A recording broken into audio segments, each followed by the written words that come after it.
Pokemon has captured the imagination of children around the world. I've got to show the Pokeron. I've got to show the Pokeron. I've got to show the Pokeron. Pokeron. Pokeron. Hey, Pokeron, look at this. I drew something for you. It's genius. I'm telling you, Pokeron. Look, Pokeron. What's happening, mate? Pokeron. Yo. I drew something for you. Okay. For you to talk about. So you're gonna make another YouTube video, do you? Yeah. Okay. What are you gonna talk about? I just want to talk about vintage versus modern. Haven't we already sort of discussed that? Yeah, but I want to discuss it again. Okay. Can I just put this here, or is that not? Oh, yeah, it's fine. No, I don't think it's gonna work. No, maybe not. Okay, so you want to discuss vintage versus modern? Yeah, Isn't that a hot topic at the moment? it is a hot topic at the moment, Pokeron. What do you want to know about it? Well, I mainly wanted you to go and talk about through the whiteboard and basically compare the different things with vintage and modern that modern hasn't got and vintage has got. The has-beens and the has-nots. Okay. Let's have a look. It's actually funny, KJ, because I was actually just thinking about this. Because as you know, it's a big part of, what we do here. Okay. Well, this is going to be pretty controversial, KJ, by the looks of it. Yeah. But let's start making our way through it and see what we can come up with. I love how you've laid this out, KJ. This is really good. Okay, so you got vintage on this side, modern on this side. Correct. And then what you've got here is it looks like, what did you do? Did you just ask Google what makes a collectible? Basically, yeah. Right, okay. So you've got vintage versus modern, and then all the way down here, we asked Google and AI if they could tell us what is it that makes something a collectible. Correct. And here they are. Okay. So I'm just going to do some ticks and crosses. I think that's probably the easiest way to do this, KJ, don't you think? Well, that was sort of what was on me mind. Oh, that's good, mate. That's very clever. Now, so let's take the first thing into account, rarity. So I'm going to go ahead and give vintage a tick for that. Because it's quite rare, populations are quite low. Can't really find much of it out there, can we? No. Modern, on the other hand, although can be difficult to source due to scalping, that sort of shit, it isn't rare with things like Moonbryon hitting pop 15,000 in a PSA 10. I'm going to give that a cross. Next down, scarcity. Well, that's quite similar. I'd say, let's just go ahead and do the same thing again. No one would seriously think that modern Pokemon was scarce. Condition. Well, you can find vintage cards in good condition, so I'm going to give vintage cards a tick for that. Modern is in good condition. But it ain't hard to get it in good condition, Pokeron. Exactly right. So basically, it is in good condition most of the time, but the fact that it's in good condition doesn't really matter. I mean, would you be surprised if you went out and bought a brand new car and that brand new car was in good condition? Would you be surprised? Well, if it wasn't, I wouldn't be happy jappy. Exactly. But if you had a car that was 30, 40, 50, 60 years old and that was in good condition, different story. So I'm going to go ahead and give modern another X for that. Grading scale. I don't know what you mean by that really, KJ, but they both operate on the same grading scale. So I guess I don't really know what that means, grading scale.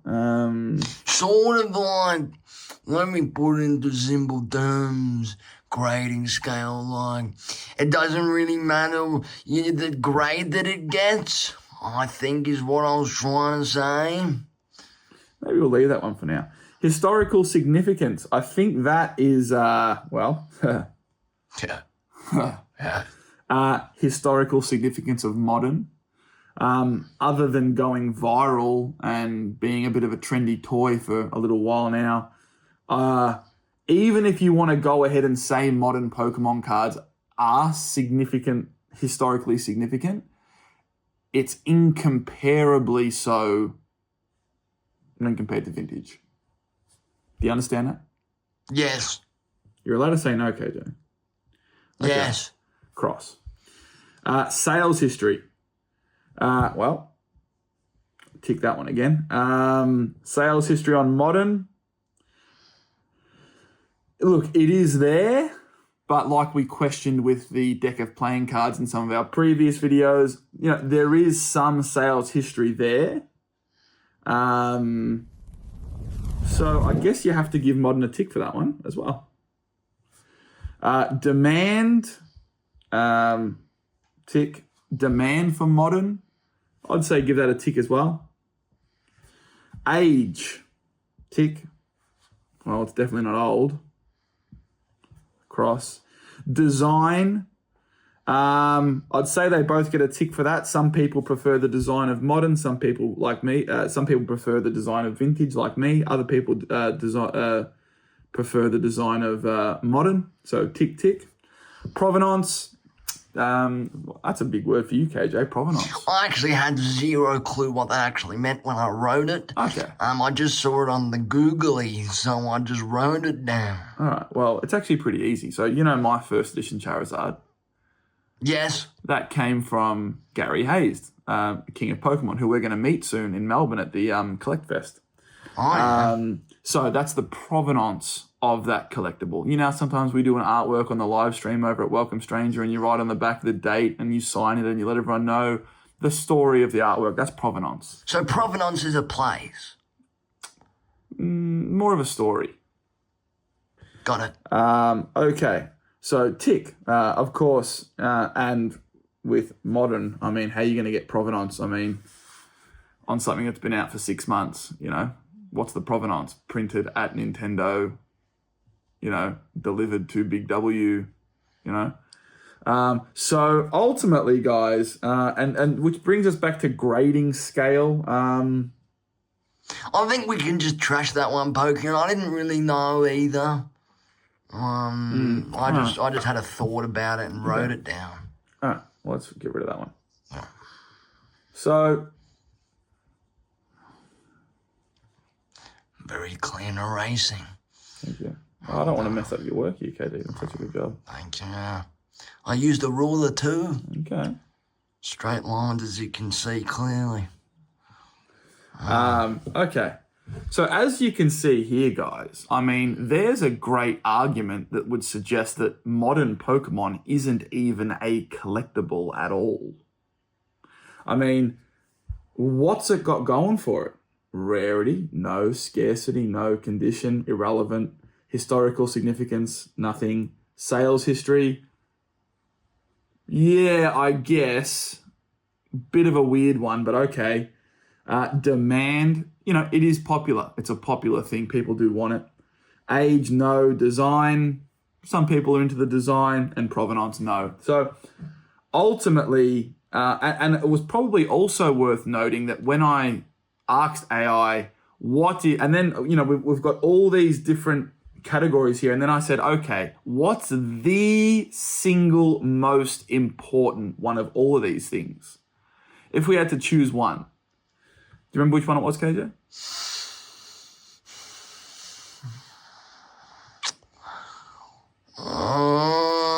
Rarity. Bang on. Rarity.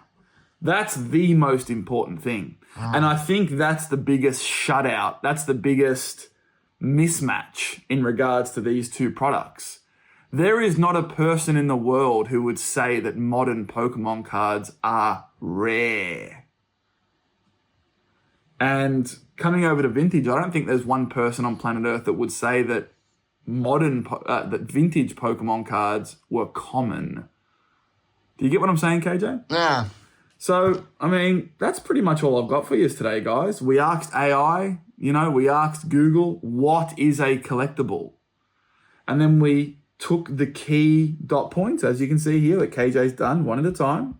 One of them we didn't really know what it was, but, you know, we took the key dot points and we compared the pair.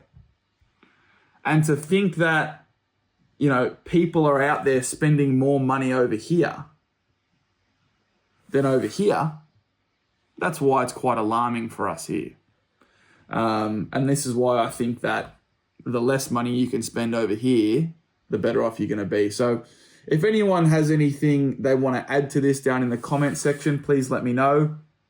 Pretty straightforward to me, but I mean, this is pretty mind-blowing stuff, because at the moment, KJ, like I said, I'm out here trying to say that not only is vintage better than modern, modern barely qualifies as a collectible, period.